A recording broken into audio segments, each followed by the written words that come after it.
সম্মানিত দর্শক শ্রোতা, আপনারা দেখতে পাচ্ছেন আজকে গাইবান্ধা জেলায় ইসলামী আন্দোলন বাংলাদেশের 33তম প্রতিষ্ঠা বার্ষিকীর আয়োজন করা হয়েছে।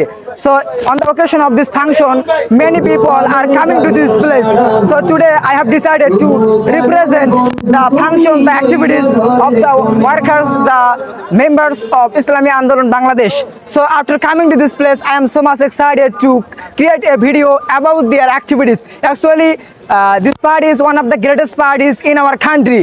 So I believe that if many people after the collapse of Awami League, this type of groups have cropped up.